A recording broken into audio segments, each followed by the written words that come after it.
When I was little, my mom used to tell me stories about my grandpa, how he started with nothing and built a business that could have set us up for life. But we never saw a dime of it. I didn't really get why until I was older and could understand the mess about his will and all. "Eliza, your grandpa was a tough nut," my mom said one chilly evening. We were sitting at our small kitchen table, nursing cups of lukewarm tea. The heater was busted again, and the landlord wasn't too quick to fix anything. He believed only in money earned, not given. "Why did he cut us off then? Didn't he think you'd manage his money right?" I asked, trying to keep the bitterness out of my voice. Mom sighed, her eyes tracing the steam rising from her cup. "It wasn't about me managing it. He had this crazy idea.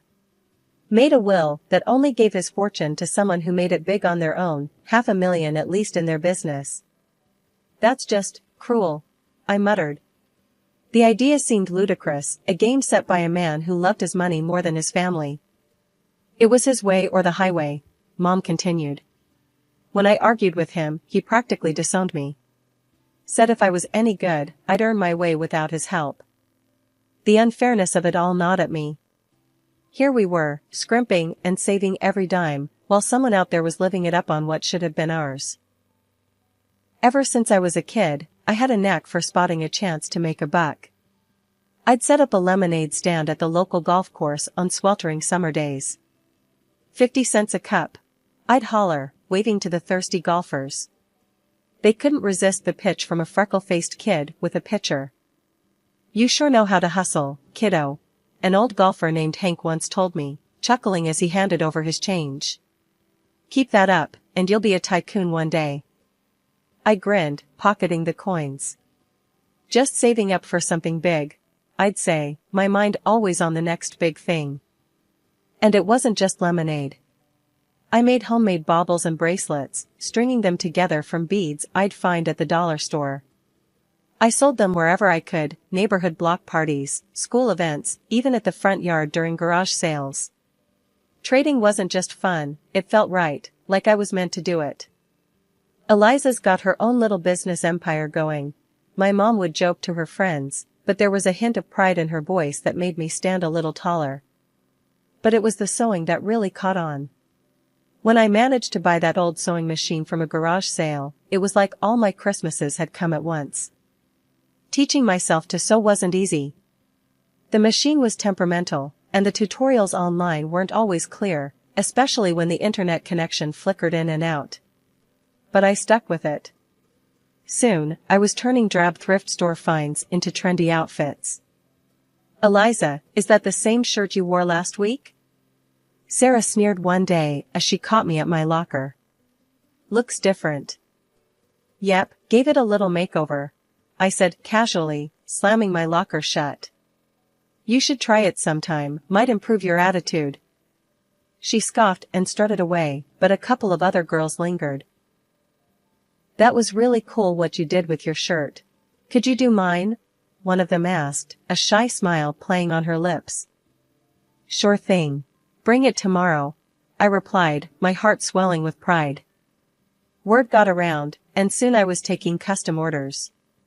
It wasn't just pocket money anymore, it was real business. People paid good money for uniqueness, and I was all too happy to provide. One sunny afternoon, I dragged my latest creations to the local street fair. I set up a rickety table, laid out my garments, and waited, heart thumping with the thrill of it all. "You think people will buy these?" Mike, my friend, asked, eyeing the passers-by skeptically. "They'd be crazy not to," I shot back, confidence bubbling. And buy they did. My table was swarmed. I barely had time to collect the money and hand over the clothes. Amidst the chaos, a guy approached, his car keys jangling in his hand. "Hey, my car broke down a block from here. Saw your stall. This stuff yours?" he asked, nodding towards my makeshift display.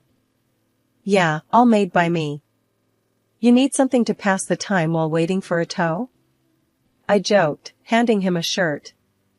He laughed, a genuine, head-thrown-back kind of laugh. "Actually, I was wondering if you do men's stuff too." "Sure do. I replied, pulling out a few pieces I'd experimented with. He looked them over, then looked at me with a spark of interest.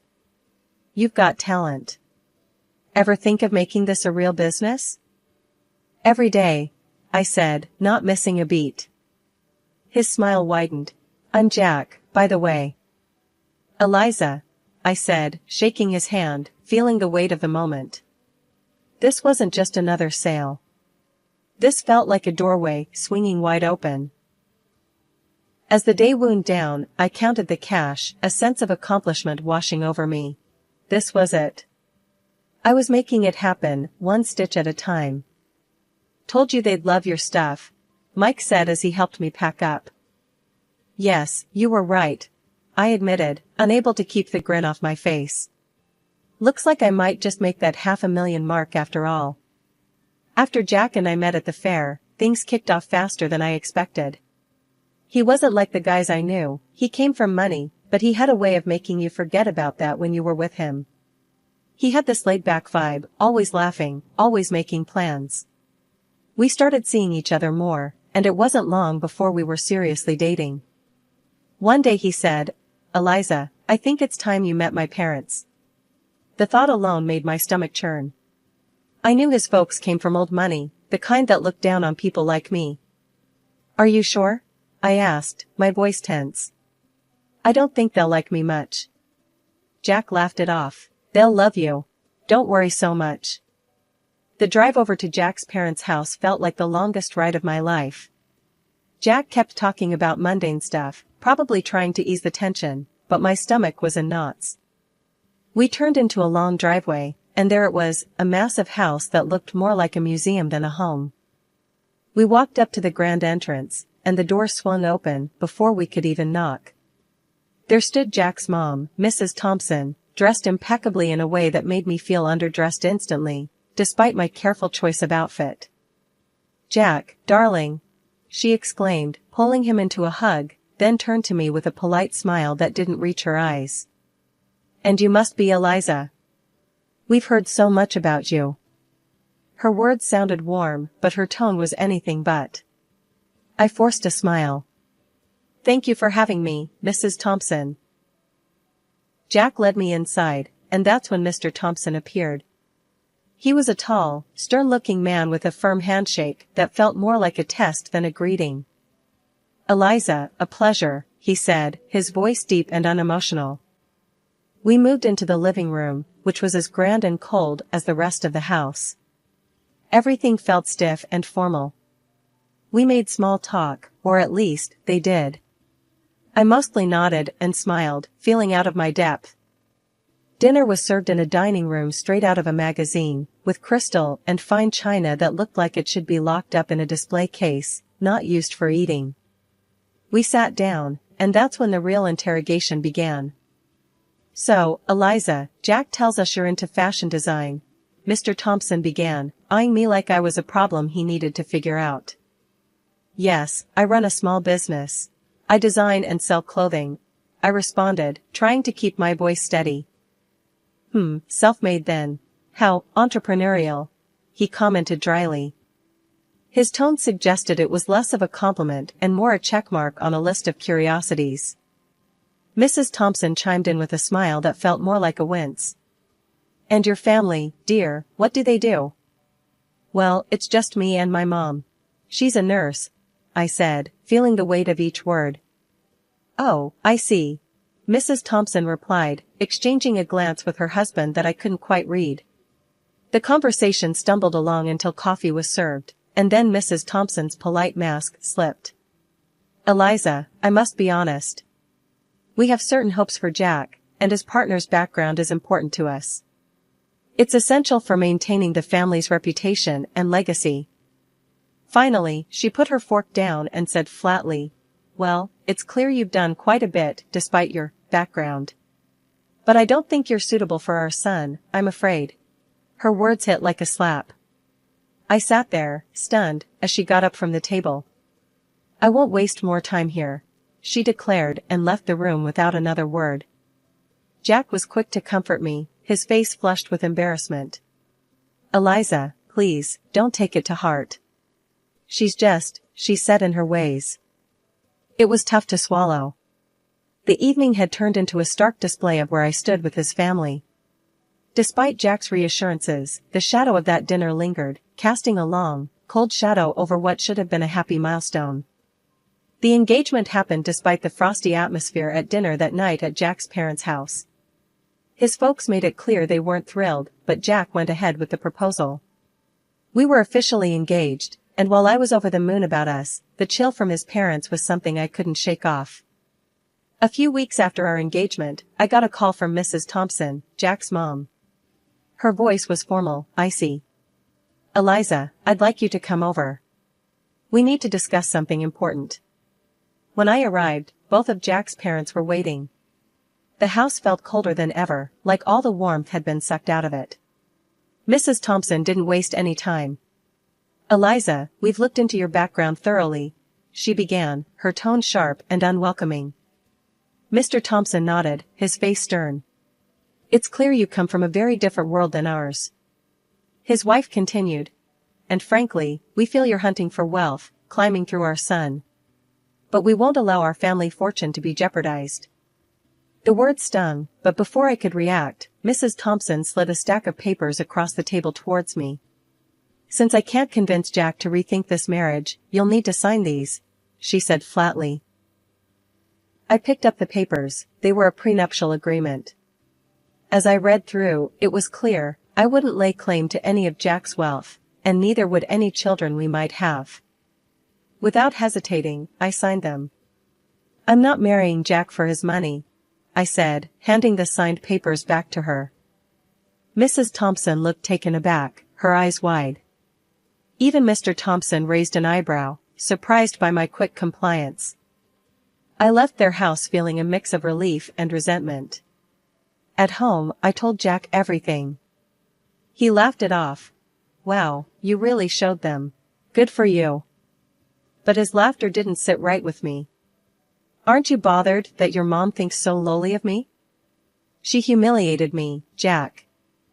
He shrugged, still smiling. "I get why you're upset, but you know how Mom is. She has her reasons, and well, she's not completely wrong to worry, right?" His words felt like a slap. Not only had his mother insulted me, but now Jack was subtly defending her. It hurt, realizing that maybe he wasn't entirely in my corner. A year after our engagement, as the wedding drew closer, my life was a whirlwind of excitement and stress. My business, a sportswear brand I had started from scratch, was finally taking off. It was thrilling to see my designs being worn and loved. I had built a small capital, enough to expand and take on bigger challenges. As for the wedding, I wanted something simple, intimate. But Jack had other ideas. He dreamed of a lavish celebration. "Eliza, we're only doing this once. Let's make it big," he'd say with that grin that made it hard to argue. So, I agreed, and we planned a grand event. I found myself splitting the bill for a grand venue, exquisite catering, and a band that could keep our guests dancing all night. I managed to snag some deals, haggling discounts wherever I could. Old habits die hard. The wedding day was perfect, at least on the surface. Our guests seemed to have the time of their lives, and Jack and I couldn't stop smiling. We were floating, caught up in a bubble of joy. But not everyone was caught up in the festivity. Throughout the evening, I caught Jack's parents whispering, their faces pinched with disapproval. His mother, ever the social butterfly, floated around the room, dropping hints about her worries that I was after their family wealth. I overheard her telling a group of relatives, "It's all very extravagant, isn't it? I just hope she understands the value of money, not just spending it." Her voice was loud enough to carry, and her words stung more than I expected. After the wedding, things didn't settle down. Jack's mom posted on social media, lamenting that Jack had married someone like me. She wrote about her fear of losing her son to a woman who, in her eyes, wasn't worthy. Reading those words hurt. I felt my throat tighten and my eyes burn, not just with sadness, but with frustration. I tried to talk to Jack about it. "Your mom's posts, they're really harsh. Can you talk to them?" They don't even know about the business, how well it's doing. Jack sighed, his face troubled. Eliza, I know it's tough, but let's not rock the boat, okay? My parents, it's just how they are. But they think I'm some gold digger, Jack. They don't see that I don't need their money. He pulled me close, his voice soothing. I know. But let's just ignore it for now. They'll come around. They just need time to see what I see. I nodded, not convinced, but exhausted from the argument. I agreed to let it go, not because I thought he was right, but because I was too tired to fight. It was easier to focus on my business, pouring my energy into something positive, something that was mine. Despite the personal turmoil, my business kept growing. Orders poured in, and my brand gained a following. I was doing interviews, photo shoots, and even talking about partnerships. My days were packed, and I thrived on the hustle. The evening of the charity dinner arrived, and it was held at a swanky hotel downtown. The event was all about supporting sports programs for kids and teenagers. As the main costume designer, I had decided on a blue and white theme that matched not just the decor, but some of the latest pieces from my sportswear line. Jack and I walked into the grand hall, a room buzzing with well-dressed guests and shimmering lights. I was nervous, but excited to see my designs showcased in such a grand setting. That excitement quickly soured when we spotted his parents across the room. Their cold stares cut right through the warmth of the bustling crowd. Jack noticed but said nothing, and their blatant disregard stung me deeply, but I bit my lip and kept walking. As guests began to arrive, I circulated the room, chatting and networking.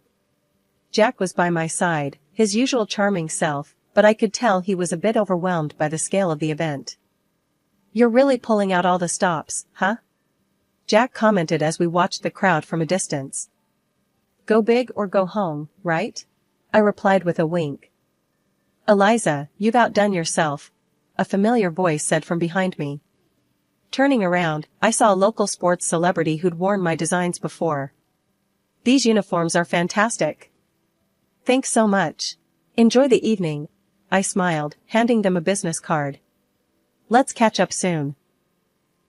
The event was buzzing, the atmosphere electric with enthusiasm and goodwill. Then, the moment of truth arrived. The host took to the stage to thank the sponsors, and my heart raced as he started to speak. We hadn't been seated long when the evening's presenter took the stage to kick off the event. The atmosphere was lively, filled with applause and cheer until it came time to thank the sponsors. My heart raced with pride and anxiety as my name was announced as one of the main contributors. I'd like to extend a special thank you to Eliza, whose generous donation of over $300,000 made tonight possible. The presenter boomed through the microphone. The room erupted in applause, but it was abruptly pierced by a shriek from Mrs. Thompson, Jack's mother. Absolutely not, she screamed, drawing the room into a shocked silence. She demanded a microphone, and once it was handed to her, she didn't hesitate. This is preposterous.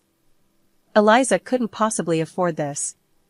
She's nothing but a poor beggar using my son's money. She's a cunning predator, sneaking into our family to bankrupt us. Her words echoed through the hall, venomous and loud. The presenter, taken aback but composed, quickly tried to correct the situation. Mrs. Thompson, I assure you, you are mistaken. Eliza's company is extremely successful and fully capable of such generosity. I know this firsthand. The crowd murmured, the tension palpable. Then, in an unexpected move, the presenter passed the microphone to Jack, hoping for him to clear the air. Jack's face was a mix of embarrassment and conflict. He glanced at his parents, then at me, his voice barely a whisper as he spoke into the mic. I have nothing to say. And with that, he walked over to his parents, leaving me standing alone amidst a sea of whispers. The weight of the moment settled heavy on my shoulders. I felt exposed and humiliated, not just by the accusations, but by Jack's refusal to defend me, to affirm the truth about my success. The pride I had felt in my contribution was tarnished, overshadowed by the drama unfolding around me. Stepping into the spotlight, I approached the microphone, my heart pounding, but my resolve clear. Good evening, everyone. Thank you for being here tonight. I started, my voice steady, despite the tumult of emotions. Tonight, I'd like to share something very personal about my journey. The room fell silent, all attention on me. I started as a street entrepreneur, not just to make ends meet, but driven by a dream. That dream led to the creation of a sportswear brand that many of you know now. Pausing, I looked around, meeting the eyes of young athletes and seasoned businessmen alike. When my company's profits hit $500,000, I fulfilled a promise to a very special person, my grandfather. I continued, my voice growing stronger. He left a will stating that his inheritance would go to a relative who made their own success, reaching that exact figure in their business. Whispers filled the hall, and I took a moment to let that sink in. That inheritance has been used to fuel not just my personal growth, but to give back through charity, much like tonight's event. The crowd was listening, some nodding, as I unfolded more of my story. After the pandemic, my business didn't just survive, it thrived, growing several times over. Every challenge faced was a stepping stone. As I concluded, I stand before you, not just as a business owner, but as someone who believes in the power of perseverance and dedication. The room erupted into applause, some guests standing in ovation. I scanned the crowd, seeing faces light up with respect and admiration, but my eyes briefly caught Jack's parents. Their expressions, once haughty, now showed disbelief and embarrassment. They quietly exited the hotel. Jack, looking equally shaken, tried to approach me, muttering an apology. Eliza, I just shook my head and walked past him, my emotions a mix of triumph and heartache. I needed space, not just from the evening's drama, but from everything. I decided to stay at the hotel that night, alone with my thoughts. Later, as I sat in the quiet of my hotel room, my phone rang. It was Mom. Her voice was thick with emotion. Honey, I saw everything. I just want you to know how proud I am. To see you stand up there, telling your story, reclaiming your truth, you're everything I hoped you'd be. After spending a night at the hotel, to clear my head, I returned home. The place felt different, heavier somehow, as if the walls themselves held the tension from the last few months. Jack was there, waiting. As soon as he saw me, he tried to apologize again. Eliza, I'm so sorry about everything.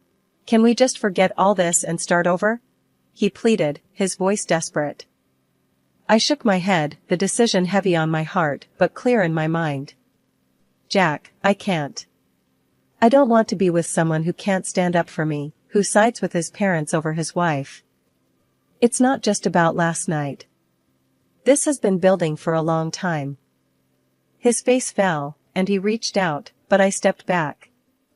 I'm filing for divorce, I said firmly. I didn't wait for his response. I gathered a few essentials and left for my mother's house, the one I recently bought with the inheritance from my grandfather. It felt like a sanctuary after the storm I'd walked through. The divorce proceedings were straightforward. Thanks to the prenup we had signed, and with no children to consider, it was over quickly. During that time, Jack's parents tried to intervene. They called repeatedly, trying to patch things up, not for my sake, but because their son's lifestyle had changed now that I was out of the picture. I blocked their numbers. It wasn't just to silence the constant ringing, but to cut off a past that was holding me back.